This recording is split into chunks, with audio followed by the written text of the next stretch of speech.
Champions trophy में भारत की जीत हुई, महू में जश्न मनाया, ठीक है, लेकिन जश्न के नाम पर हुड़दंग क्यों किया? हुड़दंग हुआ तो पत्थरबाजी हो गई, फिर आगजनी भी हुई, यानी जश्न के बाद हिंसा फैल गई। और ऐसा क्यों हुआ यह भी समझना जरूरी है, क्योंकि यह हिंसा दंगों का रूप भी ले सकती थी। हालांकि पुलिस और प्रशासन ने स्थिति को मौका की नजाकत समझते हुए संभाल लिया। प्रत्यक्षदर्शियों का कहना है कि उपद्रवियों ने जमकर पत्थरबाजी की, आगजनी की और हाल यह हो गया था कि रात में सो तक नहीं पाए। शहर काजी का दावा है कि जामा मस्जिद में नमाज से लोग निकल रहे थे, इस दौरान पटाखे फेंके गए, जिससे बाद स्थिति तनाव वाली बन गई। उधर कांग्रेस ने कानून व्यवस्था पर सवाल उठाए। बीजेपी का कहना है कि दोषियों को छोड़ा नहीं जाएगा। कुल मिलाकर महू में हुए भयंकर बवाल पर अब सवाल उठ रहे हैं।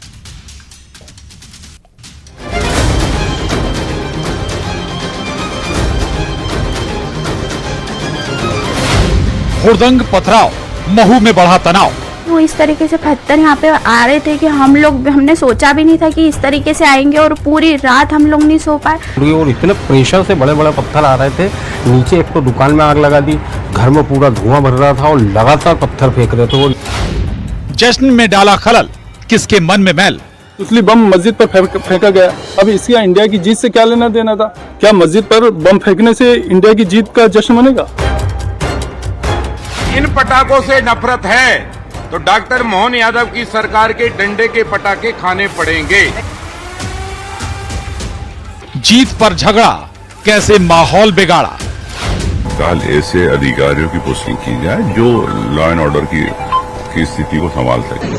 एक क्षेत्र से भी यदि सिर उठा, कठोर सबक सिखाने की ताकत सरकार रखती है। देशद्रोही कोई हरकत यहाँ बर्दाश्त नहीं। देर रात महू में देखते ही देखते जश्न का माहौल तनाव में बदल गया। हुड़दंग और पत्थरबाजी के बाद आगजनी की घटना से लोग डर गए। पूरे इलाके में आक्रोश फैल गया। तनाव इतना बढ़ गया कि हिंदूवादी संगठन सड़क पर उतर आए। हिंसा के बाद से इलाके में भारी पुलिस बल तैनात है, लेकिन सवाल यह है, आखिर कैसे जश्न में खलल पड़ा और कैसे तनाव फैला? आज इसी पर करेंगे महाडिबेट में चर्चा।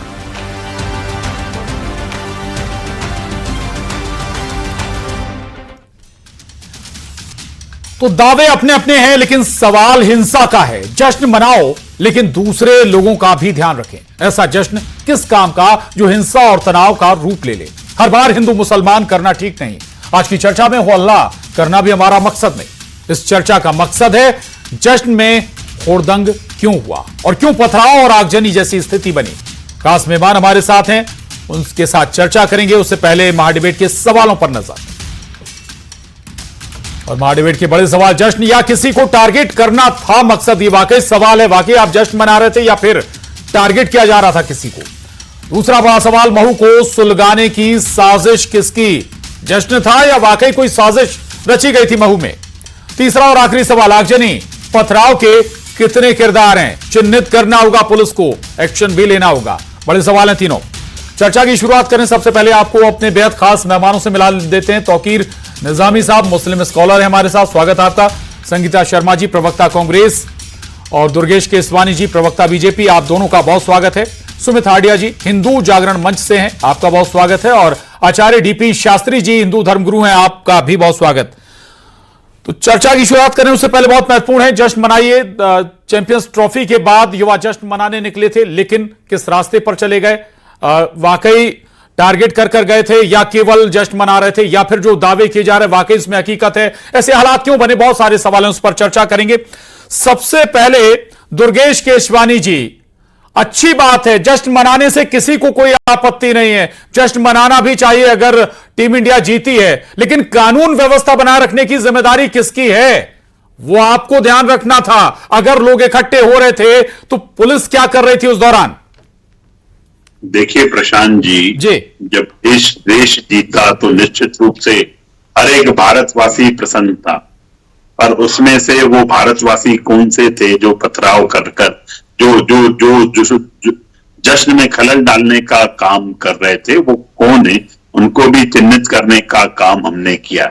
हम तो बलमनसा से हमें लगा कि अगर देश जीता है तो सबके दिलों में वही भावना होगी, पर ये कौन लोग हैं जो काम करते हैं?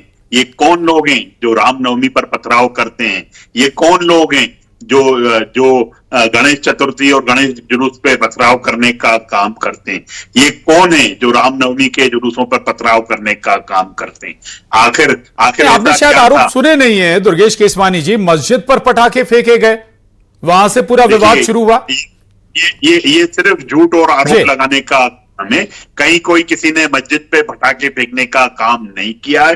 वो रोड पर अपना जश्न मना रहे थे, रोड पर उसको करने का काम कर रहे थे। अब आप बचने के लिए आप पथराव करने वाले हो और आपने बचने के लिए आरोप लगा दिया। सब चिन्हित होगा, सब चिन्हित हो रहा है।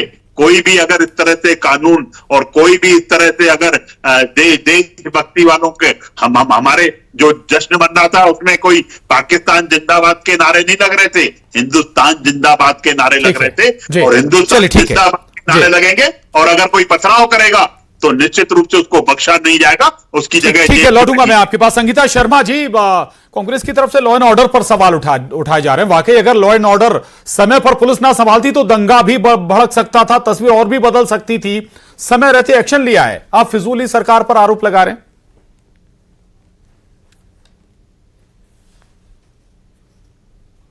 तौर पर यही है कि मध्य प्रदेश के मुख्यमंत्री जो खुद गृह मंत्री हैं और मध्य प्रदेश के अंदर ऐसी घटना घटित ही नहीं होना चाहिए थी जो हुई है। क्योंकि यदि जश्न मनाया जा रहा था जैसा कि आप बता रहे हैं, और दुर्गेश जी ने तो स्पष्ट कर दिया, दुर्गेश जी ने तो कह दिया कि हाँ कोई पथराव नहीं है। अभी तक तो जांच रिपोर्ट भी नहीं आई है, पर दुर्गेश जी के पास खबर आ गई है कि ऐसा कुछ नहीं हुआ है। परंतु सबसे पहले इसकी जांच होना चाहिए, जांच के उपरांत ये पता चलना चाहिए कि क्या कारण रहे हैं। और दूसरी बात कि इतनी 20 साल पुरानी सरकार होने के बाद, दुर्गेश जी सुन लीजिए, अरे दुर्गेश जी सुन तो लीजिए, अरे क्या हो गया आपको, सुन तो लीजिए। एक बार भी दुर्गेश जी सुनिए दुर्गेश जी, 20 सालों से मध्य प्रदेश में भाजपा की सरकार है और मैं भाजपा की सरकार के लिए यही कहना चाहती हूँ कि लॉ एंड ऑर्डर की बात यदि की जाती है तो फिर मध्य प्रदेश में इतनी वारदातें क्यों हो रही है? क्यों मध्य प्रदेश के अंदर सबसे ज्यादा अपराध हो रहे हैं? क्यों मध्य प्रदेश के अंदर, जब भाजपा की इतनी अच्छी सरकार है जैसा कि आप बता रहे हैं, तो अगर इतनी अच्छी सरकार है तो ये सब परिस्थितियां मध्य प्रदेश में ही क्यों बन रही है? तो आपकी सरकार के होते हुए अगर ये चीज हुई है तो इसका मतलब सरकार को सीधे तौर पे चुनौती है कि सरकार ने पूरी तरीके से सजग नहीं थी। यदि कोई क्रिकेट मैच हो रहा है, उसके बाद उसका रिजल्ट आ रहा है, लोग जश्न मनाएंगे, पटाखे फोड़ेंगे, तो कानून व्यवस्था सुधरना चाहिए। कानून व्यवस्था यदि अच्छी नहीं थी तो ये घटना घटित होना ही नहीं चाहिए थी। अरे आप किस बहस क्यों कर रहे हैं? आपको सरकार से सवाल कीजिए, क्षेत्र में पुलिस बल उतार दिया आपको सरकार। चलिए ठीक जी, अच्छी बात है, जिम्मेदारी है आपकी, पुलिस बल नहीं बल्कि समय रहते आपको और एक्शन भी लेना चाहिए, दिक्कत नहीं है। अगर चिन्हित भी करना चाहिए जो लोग जिम्मेदार, उनके खिलाफ एक्शन भी लेना चाहिए। ठीक है, मैं लौट रहा हूं आपके पास। सुमित हाडिया जी, ये बताइए, जश्न मनाना ठीक है, कौन रोक रहा है जश्न मनाने से? लौट रहा हूं आप लोगों के पास। सुमित हाडिया जी, लेकिन मस्जिद पर जाकर पटाखे फोड़ने, मस्जिद के सामने जुलूस निकालना, नारेबाजी करना, चिढ़ाना, ये ठीक था क्या?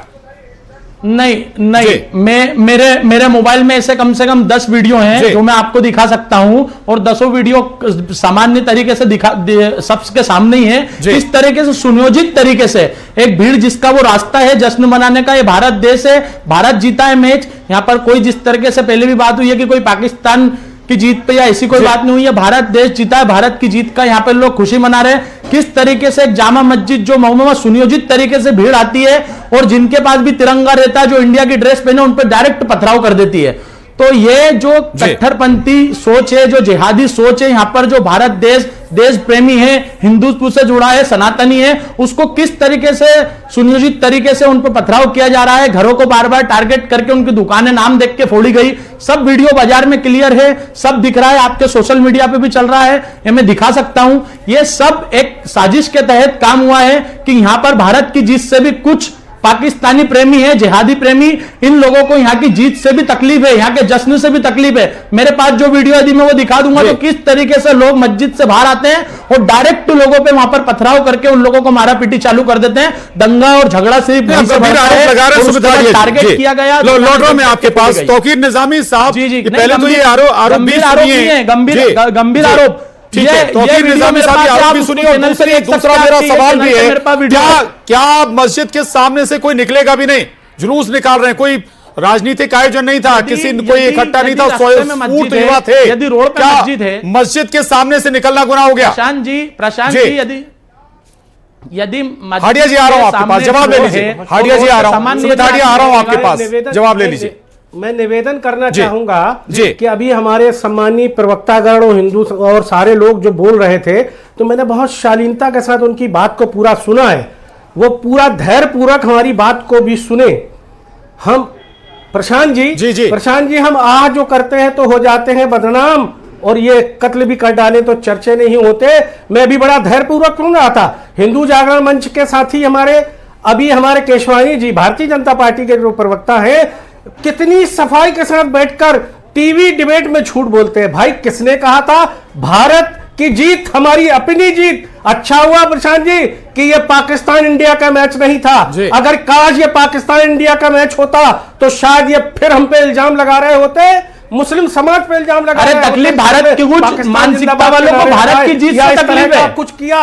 अरे भारत की जीत से तकलीफ है, ये दिखा वहां पर तराबी हो रही है, किसी से भी था, लेकिन जीत से तकलीफ भारत कैसे मना रहा है? भारत के ये लोग कैसे घुसे, भारत देश के लोग कैसे एकत्रित हो रहे हैं, मस्जिद से तकलीफ है। पटाखे फोड़ने की जरूरत क्या, बम फेंकने की जरूरत क्या? आपने मस्जिद के अंदर पटाखे फोड़े तो दिखाओ ना ऐसा कि आप वहां जैसे आर के नारे लगाते रहे। आपने बहुत सामान्य जितने भी वीडियो चल रहे हैं उसमें दिख रहा है कि किस तरीके से सुनियोजित तरीके से देशभक्तों को, भारत के प्रेमियों पे पथराव करा गया, ये क्लियर दिख रहा है। आप यहाँ से बैठे बैठे कुछ भी बोल रहे हैं कि ये बम आए यार वो बम आए। मेरी बात को कहने तौकीर जी उसका जवाब नहीं मिला। महेंद्र सुमित हाडिया जी जो कह रहे हैं कि भाई अंदर से एकदम भीड़ आई और पत्थरबाजी शुरू कर दी।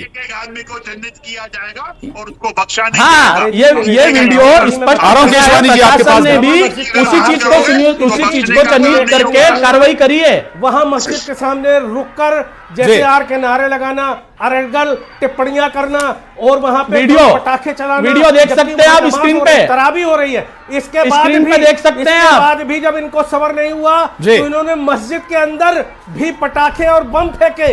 आप बताइए ना, इसके बाद वहां से हमारे जो पेशवान और लोग निकले, उन्होंने ये बातें सिर्फ अपने बचाव के लिए ये होता है ना, ये भटके हुए नौजवानों को कुछ भी देश विरोधी गतिविधियां करने के लिए ऐसे लोग आ जाते हैं सामने कि ऐसा करा वैसा करा। ये केशवानी जी, भटके हुए नौजवान नाम देके इन लोगों के केशवानी जी आ रहा हूं आपके पास। एक और मेहमान है आचार्य डीपी शास्त्री जी। आचार्य डीपी शास्त्री जी, मस्जिद के सामने से निकलना भी गुनाह नहीं है, आप निकल जाएं, आप एंजॉय कर रहे हैं, ठीक बात है, आप जश्न मना रहे हैं, ठीक बात है, लेकिन लोगों को चिढ़ाना कहा यही गया कि जो नमाजी थे भाई उन्हें चढ़ाया गया। आप जश्न मना रहे हैं, अच्छी बात है, लेकिन चिढ़ा रहे हैं आप उन्हें, उन पर कमेंट कर रहे हैं, तो जवाब मिलेगा ना कोई? देखिए जी, भारत जीता था, हम मस्ती में थे, भारत के युवा मस्ती में थे। ये अपने हाडिया जी, सुमित हाडिया जी आ रहा हूं, सुन लीजिए। इसमें कौन गलत है? इनके चिढ़ने से इनके चिढ़ते रहेंगे, ये चिढ़ेंगे ही। भारत माता की जय है, राम की जय है, भारत की संस्कृति की जय थी। पूरा विश्व भारत का जय जयकार कर रहा था। क्या फ्रांस, क्या इटली, क्या अमेरिका, सारे उद्योगपति धन के कुबेर के बरसात कर दिए भारत के खिलाड़ियों के ऊपर। चिढ़ तो इनको बची गई ना। ये कोई लड्डू थोड़े दे रहे थे मस्जिद में लोग खाने के लिए। ये मस्जिद में इनको कोई बम नहीं फेंका गया, कोई पटाखा नहीं फेंका गया। बच्चे अपने जा रहे थे, इंजॉय कर रहे थे, जय जयकार कर रहे थे, उसपे इनको चिढ़ है। इनको हर चीज पे चिढ़ है, राम पे चिढ़ है, भारत के जीत पे चिढ़ है, भारत के तिरंगा से चिढ़ है। अरे भाई तुम कैसे मनाओ था कम आप कर पाओगे? तुम संस्कृति संस्कार भारत की जो है, सनातन की जो है, वो राम निजामी साहब से रिएक्शन। निजामी साहब आपके नाम का जयकार करते हैं जी, हम दुख में भी राम नाम करते हैं। इसके बाद मस्जिद के अंदर पटाखे फेंकना, लोगों को उस्काना, दुनिया भर का करना आदरणीय। पहले वो तो देखें आप, पाकिस्तान चले जाओ, कम से कम सच को सच कहिए, झूठ को झूठ कहिए। कम से कम इतना हौसला रखिए, जो सच है उसे सच कहिए, जो झूठ है उसे झूठ कहिए। निजामी साहब ये कहा जा रहा है कि भाई केवल बना दिया गया, आरोप लगा दिया गया कि मस्जिद के अंदर पटाखे फेंके गए, ऐसा हुआ नहीं, कुछ नहीं हुआ है, ऐसा कुछ नहीं हुआ। आदरणीय 100% हुआ। हमारे पास भी उसके विजुअल है, हमारे पास भी सब कुछ है। हम तो कह रहे हैं कि देवास में आप ये देखिए हालात इतना गंदा कर दिया कि उसी दिन देवास में अगर कोतवाली के हमारे वहां के टीआई भागते नहीं तो ये लोग उनको भी मारते हुए नजर आ रहे हैं। ये इस तरह की आप दिखाने की क्या, हमारे पास भी सारे विजुअल हैं, सब कुछ है।